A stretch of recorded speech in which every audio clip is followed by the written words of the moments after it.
আসসালামু আলাইকুম, সবাই কেমন আছেন? আশা করি সবাই ভালো আছেন। আজকে আপনাদেরকে তৈরি করে দেখাবো বাটার বোন ব্রেড। তো এর জন্য আমার লাগছে একটি ডিম। তো ডিমটাকে আমি নিয়ে নিলাম একটি পাত্রে। তো ডিমের মাঝে আমি দিয়ে দিলাম 1.5 কাপ দুধ, আর দুধটাকে আমি জ্বালাম করে নিয়েছি। আর দুধটা কিন্তু এই সময় একদমই কুসুম কুসুম গরম আছে, আর চেষ্টা করবেন কুসুম কুসুম গরম দুধ নেওয়ার জন্য। তো ডিমটা আমি ভালো করে গুলিয়ে এর মাঝে দিয়ে দিলাম ইস্ট। আর ইস্ট আসলে বেশি নিলে কিন্তু গন্ধ করে, তো আমি এখানে 1 চামচ ইস্ট ব্যবহার করছি। এর থেকে বেশি দিলে কিন্তু আবার গন্ধ করবে ইস্টের। তো ইস্টটা ভালো করে আমি গুলিয়ে নিয়ে তো এর মাঝে দিয়ে দিলাম 1 টেবিল চামচ বাটার। মেজারমেন্ট কাপের এখানে আমি 1.5 কাপ চিনি ইউজ করছি। তো দিয়ে দিলাম স্বাদ অনুযায়ী লবণ। বেকিং পাউডার দিয়ে দিলাম 1 চামচ। আর এখানে আমি দিয়ে দিলাম ময়দা 2.5 কাপ। তো 2.5 কাপ ময়দাটা নিয়ে এখন আমি ভালো করে চেলে নেব।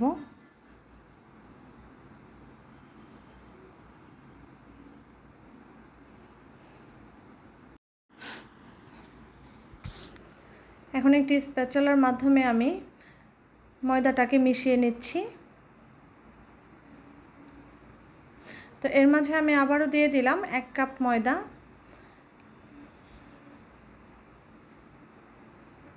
তো ময়দাটা দিয়ে আবারও আমি ভালো করে স্প্যাচুলা দিয়ে মিশিয়ে নিচ্ছি।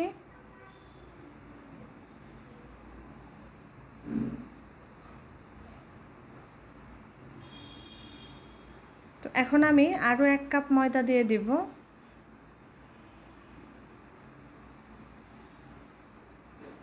তারপর আমি চেলে নিচ্ছি। আর ময়দাটা একসাথে দিতে যাবেন না, তাহলে দেখা যাবে যে কম বেশি হতে পারে। তো এই জন্য আমি আসলে 1 কাপ 1 কাপ করে দিচ্ছি। প্রথমে 2.5 কাপ দিয়েছি মেজারমেন্ট কাপের, পরে আমি আরও 2 কাপ নিয়ে নিয়েছি। তো মোট আমি এখানে 4.5 কাপ ময়দা নিয়েছি মেজারমেন্ট কাপের।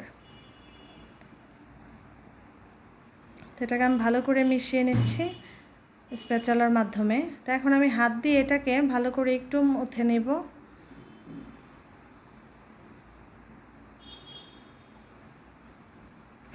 আর এইটা কিন্তু খুব বেশি শক্ত করা যাবে না। দেখতেই পাচ্ছেন যে আমি কেমন নরম রেখেছি আপনার খামিটা। তো খামিটা এমন রাখতে হবে। তো এখন আমি এই খামিটাকে ঢেকে দিব 1 ঘন্টার জন্য। তো এইখানে আমি নিয়েছি 150 গ্রামের মতো বাটার। তো বাটারটাকে আমি ব্লেন্ডার দিয়ে বিট করে নিচ্ছি। বাটার বোর্ডের ভিতরে যে ক্রিমটা দেওয়া হবে সেটি আমি তৈরি করে নিচ্ছি। তো এখানে দিয়ে দিলাম আমি চিনি। আমি এখানে মোট 1 কাপ চিনি ইউজ করব, কিন্তু চিনিটা আমি একসাথে দিলাম না। প্রথমে 1/2 কাপ দিলাম, এরপরে আবার 1 কাপ দিব। আপনারা চাইলে এই ক্রিমটা ভিভো ক্রিম বা হুইপ ক্রিম দিয়েও করতে পারেন, কিন্তু আমি আসলে বাটার দিয়ে তৈরি করে নিচ্ছি। তো চিনিটা দিয়ে আবার আমি ভালো করে বিট করে নিচ্ছি। তো এখন একটি স্প্যাচুলার মাধ্যমে আমি সাইড দিয়ে যে ছিটে গিয়েছিল, তো সেগুলো আমি নামিয়ে নিচ্ছি। তো আবারও আমি ভালো করে বিট করে নিব। বাটারের কালারটা কিন্তু অনেকটাই সাদা হয়ে আসছে। তো এই পর্যায়ে আমি দিয়ে দিব 2 টেবিল চামচের মতো দুধ। আর দুধটা কিন্তু একদমই ঠান্ডা ইউজ করতে হবে। তো ক্রিমটাকে আমি আবার 4 সাইড দিয়ে নামিয়ে নিচ্ছি। তো আবার আমি বিট করে নিব। এই ক্রিমটা যতক্ষণ পর্যন্ত সাদা ভাবটা না আসবে একদম, ততক্ষণ ধরে কিন্তু আপনার ক্রিমটাকে বিট করে নিতে হবে। যখন দেখবেন যে একদম সাদা হয়ে গিয়েছে, তখন বুঝতে হবে যে না, ক্রিমটা পারফেক্ট হয়েছে। তো ক্রিমটা আমার হয়ে গিয়েছে, দেখতেই পাচ্ছেন যে কালারটা একদম সাদা হয়ে গিয়েছে। তো এখন যে ক্রিমটাকে আমি এক সাইডে রেখে দিব।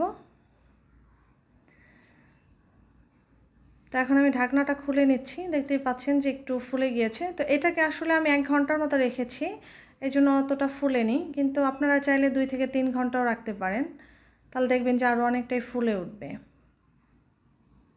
তো এটাকে এখন আমি ফ্লোরে ঢেলে নিব। তো একটু ময়দা ছিটিয়ে নিচ্ছি আমি।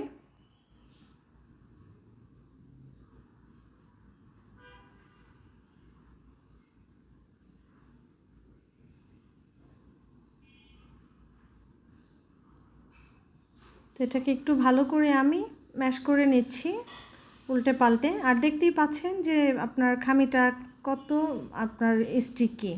আর এই ধরনের স্টিকি কিন্তু রাখতে হবে খামিটা, তা না হলে কিন্তু আপনার বাটার বোনটা ভালো হবে না, বাটার বোনটা শক্ত হবে, খেতেও ভালো লাগবে না। তো চেষ্টা করবেন এমন স্টিকি আপনার এটা খামিটা যেন হয়। তো আমি ভালো করে এটাকে মুথে নিচ্ছি। দেখতেই পাচ্ছেন এটা কিন্তু মুথে নিতে নিতে কিন্তু অনেকটাই আপনার হার্ড হয়েছে। তো কিন্তু এর চেয়ে বেশি কিন্তু হার্ড করা যাবে না, তাই মাঝখান থেকে 2 ভাগ করে নিচ্ছি।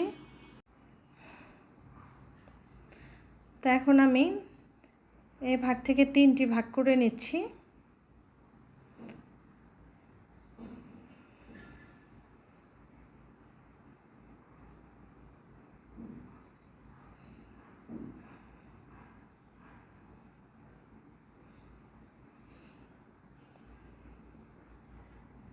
এখন আমি একটু রাউন্ড করে নিয়ে এটাকে লম্বাটে করে নেব।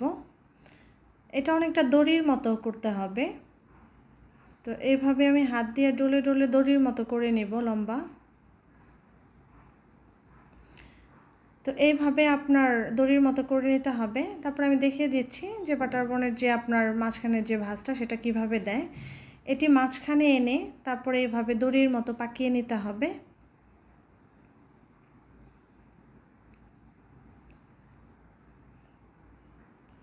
তো পিছন থেকে ওই দড়ির মতো ইটা টেনে এনে এভাবে ভাঁজ দিয়ে নিতে হবে। তো দেখতেই পেলেন যে কত সহজ বাটার বনের শেপটা দেওয়া। তো যেই ট্রেটা আমি বেক করে নিব ওভেনে, সেই ট্রেটা আমি রেখে দিচ্ছি। তো আমি একইভাবে আরেকটি করিয়ে দেখিয়ে দিচ্ছি যে কিভাবে আপনার বাটার বনের শেপটা দিতে হবে। তো আমি এটাকেও দড়ির মতো করে নিচ্ছি।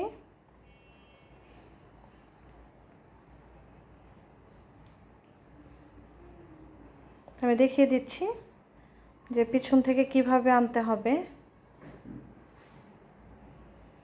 তো এইভাবে ধরে আপনার টেনে এভাবে সামনের দিকে নিয়ে আসতে হবে। তো দেখতেই পেলেন যে বাটার বনের শেপটা দেওয়া কত সহজ এবং কত সুন্দর হয়েছে। তো এক এক করে আমি সবগুলা বাটার বন তৈরি করে নিয়েছি। তো এটাকে এখন আমি একটি কাপড় দিয়ে ঢেকে রাখবো আধা ঘন্টার মতো। তো আধা ঘন্টা আমি ঢেকে রেখেছিলাম, আধা ঘন্টা পর আমি ফিরে আসলাম। তো এই পর্যায়ে আমি ডিমের যে কুসুমটা আছে সেটি ব্রাশ করে নিচ্ছি। সবগুলা বাটার বনে ব্রাশ করা হয়ে গেলে এই বাটার বনগুলোকে আমি বেক করে নিব ওভেনে 35 মিনিটের মতো। তো আমি 35 মিনিট বেক করে নিয়েছি। তো দেখতেই পাচ্ছেন যে কত সুন্দর হয়েছে বাটার বনগুলা। তো এখানে আমি একটু গরম অবস্থায় থাকতে বাটার দিয়ে দেব উপর দিয়ে। তো আজকে আমি ব্রাশ দিয়ে করব না, বাটারটা আসলে আমি হাতে নিয়েই করছি। আর ব্রাশ দিয়ে করতে গেলে আবার গলানোর যে ঝামেলাটা হয় সেটি আজকে আমি করলাম না। তো চাইলে আপনারা বাটার গলিয়েও দিতে পারেন, কিন্তু আমি আজকে এইভাবেই উপর দিয়ে দিয়ে দিলাম। আর এটি কিন্তু বাটার বনটা গরম অবস্থা থাকায় দিতে হবে। আর এর মাঝে কিন্তু আমি বাটার বনটা গরম অবস্থায় 10 মিনিটের মতো ঢেকে রেখেছিলাম। তো আমি এখন বাটার বনগুলা ভিতরে ক্রিমটা দিয়ে দিচ্ছি। আর সবগুলা বাটার বনে আমি মাঝখান থেকে এভাবে কেটে নিয়েছি। তো যেই ক্রিমটা আমি তৈরি করে রেখেছিলাম সেই ক্রিমটা দিয়ে দিলাম।